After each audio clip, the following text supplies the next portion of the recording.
Good morning and happy Sabbath mga bros. Matuladay ko sa Tula Church karon para dito mi magsimba para sa among enter fellowship. So, abangan nyo ang ako ang sunod nga video. Ani nga tay mga bros, nakabunta ko sa Tula o sa iway program gipakanta dayon ang youth sa Sungay Church.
Nahuman din ng pagkanta ang youth singing group sa Sungay Church ug sunod din og kanta si Pastor Jerry Capumanis ug ang iyang asawa. I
Ani nga time na humana og kanta si Pastor Jerry Campomanes ug maning asawa o gisunod din pagpaila-ila ni Brother Liwan Naniton ang youth speaker sa Iway program nila and si Sister Antoinette Salvo.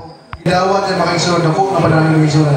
O makaigsunan, daghan man kung papan makaigsunan pan, umura yung panahon ng dihatag sa mga. So, makaigsunan, ako ipaila-ila inyo ang to speaker, Sister Antoinette Salvo.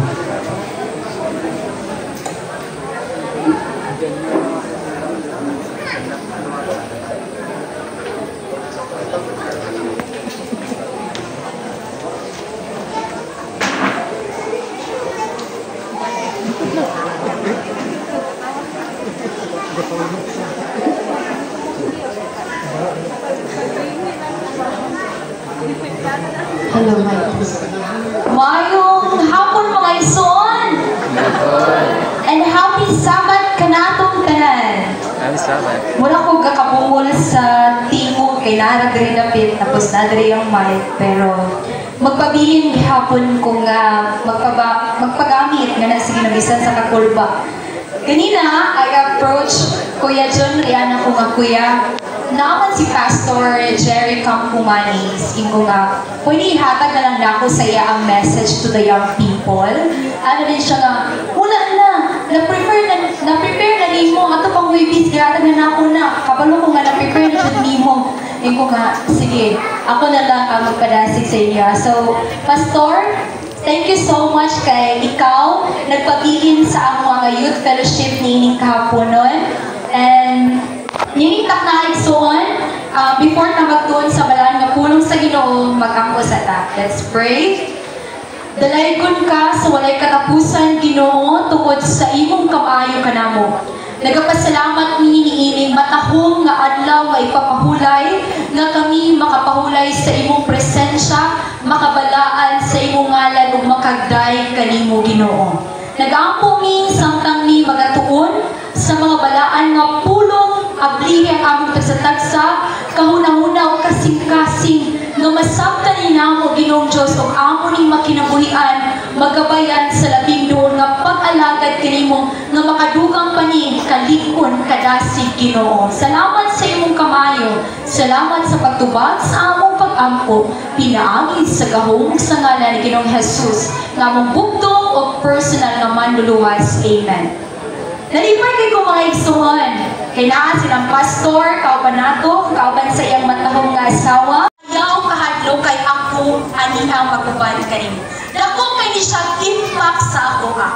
Especially mga kaigsunan, kabatanunan, kumusa kabatanon, lingkod pagin imong pundasyon nana sa pagtuo pag-alagad sa Ginoo.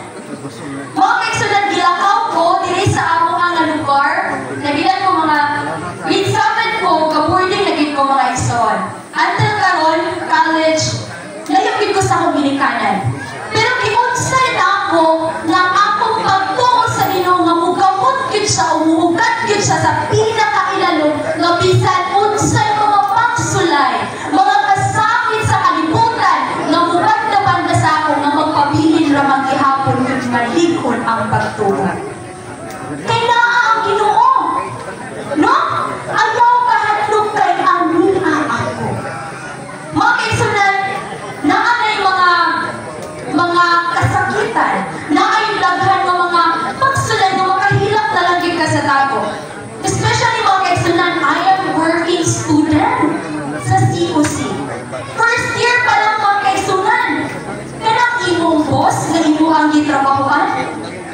Pasakitan pa yung gano'ng magsunan imong ginikanan. Dili ka pasakitan. Pasakitan lang ko ni mga ko before, kay di pa ko ganahan ng tao ng utang pastor. Spoiled pa ko mga bata, kay ako naman isa. No? Pag-unta na gani ang sunan, maghilak-hilak na rin po anak sa kwarto. Madi ko mukaon. Makapangit sa atong sunan. Pero one time, naghilak pa ng akong inahan. Dito na po gitustok ang akong dughan. Pag ang inikana na galing maghilak, sakit na, oy.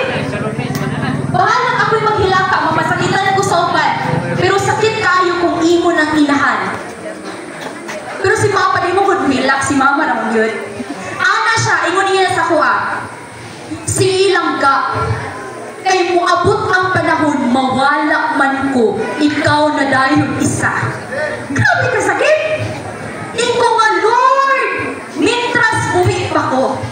Mintras kaya na ako, tabangi ko, mahigugmao na akong tinun-anay ang akong ginikanan, ug labi na gid magmatinumanon po ko kanimo sa pag-alaga. Kana bitaw before mga igsuon, nga dili kay ko moapil og worship. Kaganina natakol to. Kisa nakatakol ato si Pastor Jerry or si Pastor Kuan. Murag sa ilang duha, no? Kanang dili mo apil og worship. Before mga kaigsoon, di ko mapig worship. Unsa man ang worship mo itulog na ako na. No? Kana bitaw ang kanta nga sabon kag ako o Jesus man di nakabalo, no? O pag-awit kanimo. Kana mga kaigsoon, di ko mapila nagkanta. Pero ang sa ingon sa akong lola, inanaon ninyo pagbansay inyong anak, inanaon ninyo pagpatubok sa iyaa, nga dili magay ninyo apilon sa pag-worship kada buntag. Kamura pa rin mo atog langit. No? Dito makaigsunan, ang pundasyon ilang ginahinay-hinay o build sa akong kaugalingon. Kay mo abot gid ang panahon igsoon nga ako mo biyak gid sa ila kay mo eskwela. Naingon sila, na wala mi makapabilin sa imua. Ang atong yuta, asa naman ang yuta? Ang atong makanding, mahano na tanan. Pero kaning pagtuon nimo, gamin agad ni nga hangtod sa pagbalik sa Ginoo. Amen. Mga igsoon, kanang magkantaha lang ka ikaw ra isa, mag-worship sa Ginoo nga ikaw ra isa, nakaya na igsoon. Grabe ka maayo ang Ginoo. I prayed before nga, Lord, usa ko kabatanon nga babae. Dili ko pwede mapastor, pero mangita kong pastor. Ay! Kaila ka, pastor. Kaila ka. Kaila si pastor kay siya sa nag-lead sa Iligan. Kaila si pastor Ana. No? Imo ko nga ma. Iko nga ma, gusto ko pastor ang ako ang ma. Kay no, may batan ko na lisod po sa inyo lang. Kapalong nga na, ko ka-question message to the young people, pero kapalong ko nga, mga autong yapon ang ma-message dyan, kamay ng young people. Pero anak ko, pa sa Ginoo, kay I always pray to God, kay akong pagtagad sa Ginoo, He is my Savior and my best friend. No? Si Jesus, kinang akong suod nga higala, sugod ka niyang tug, hangtod ka nun kang wala ko'y kwarta. Tagaan na kong chika sa Ginoo, 1.5, toke, pambayad sa tuition. O wala ko'y balon, nakagad ko sa Ginoo, grabe ka mga yung Ginoo yun, no? Ingko nga Lord, isa ako na ni-sipit ha. Kanatoon sa pagkasuod nimo sa Ginoo, ingko nga Lord, gusto yun ko ka na ma-partner na ako, ka naging pastor.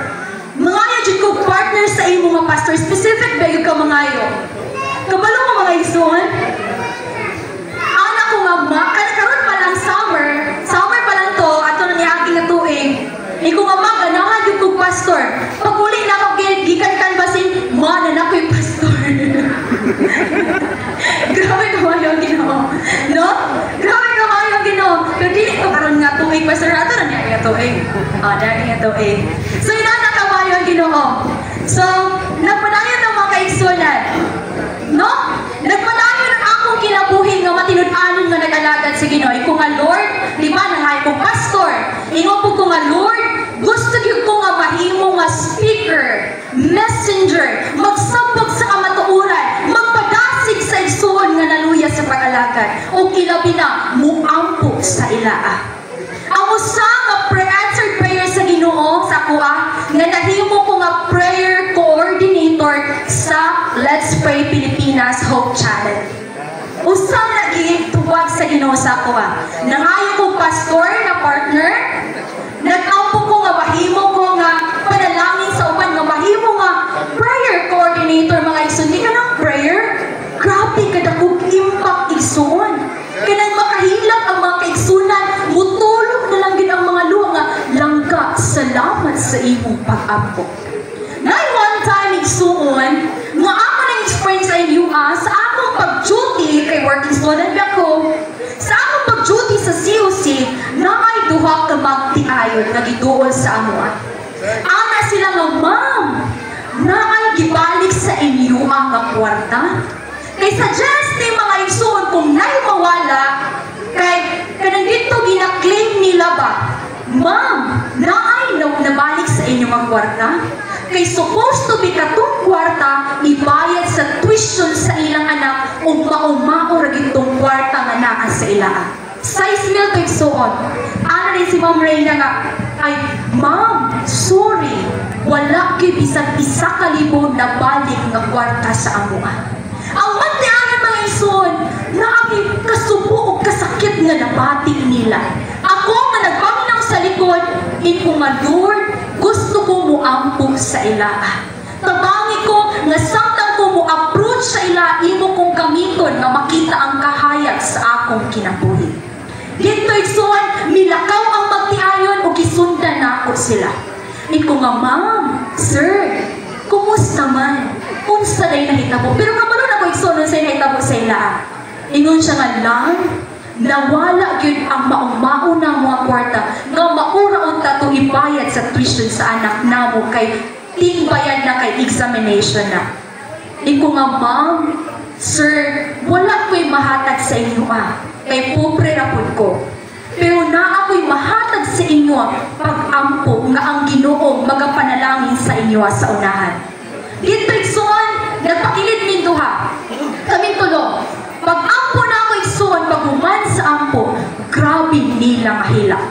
And that's the power of prayer. Kung muampo ka sa uban, mahimog ka nga panalangin sa ilang kinabuhi. I always pray to God nga, Lord, naapalang ko diri sa sungay. Gamita jud ko dito sa Cagayan na daghan ko mahimamat nga mga tao nga mahimo kong panalangin sa ilang. Ga-prayer coordinator ko igsuon, at the same time, ga-pray ko sa mga faculty dito sa COC. And dili lang po na igsuon, I always pray na mahimo kong panalangin sa akong mga classmate and teacher. Mga igsuon, ang Sabbath classes na ang magigna sa matag estudyante. Ang uban, musulong na lang dito para sa grado. No para sa kaumaon, pero how about nga sa ilang connection sa iyo? Makasignal ka diri. Wala. Lord, tabangin ko labi ang mas angkos. Ilang organization sulod sa school igsuon. Magkagasi, magpinabuhay, magpinabuhay, ako sila, malikon pa rin ang bagong pag-alaman. Ang atong purpose, hindi sa kalimutan, hindi sa kalimutan, hindi sa mag-heavenly home na gitaganan ni Jesus sa mga righteous people. No? Diri mga ison, ayaw pagtalaw, kay ako maong ang imong Diyos, palikunon ko ikaw, oo, buligan ko ikaw. And that's the promises of God. Na dili ka makalaw, na magsabot sa iyang kamaturan, na muampo sa uban, na muminsahe sa uban, kailangan siya mag-uban ka na ito igsuon. Oo, ituboy ko ikaw sa tuong kamot sa akong pagkamatay. Mga isang atong una-unaon ba, na ang atong Ginoo mataron. How about us? Ganus ka na ito mataron kung adlaw na Sabado? How about us sa laking na adlaw? No? Hindi ko makaisulan na ikaw ako, magkinabuhi ng matarong, balikuron, kanunay sa pagkalagad sa inyo. Kung saan mo natin suwan ng mas mahimo pa na lipon o basis sa atong pagkalagad. Pinaakit sa maayong pinuhatan. Pinaakit sa pagkamailapukon sa inyo. Pagtuon sa iyang mahalaan na pulong kung kanunay mag-worship kaniya. No? Ang akong mensahe karong kahapulon, bubuk ragin din isuon. Ang akong mga paminakot kaninyo, ng inyong pagtuo, akong pagtuo, likonon ni nato hangtod sa pagpadayag sa atong Ginoo. God bless us all, mga pinalangga kong mga isuon. Og nahuman na si Sister Antoinette sa iyang message o gisunod din ang giving of certificate of appreciation. Human din og simba, uli na din ko sa amuhang balay. O mura to. Daghang salamat. Salamat guys pagtan-aw. God bless. Bye-bye.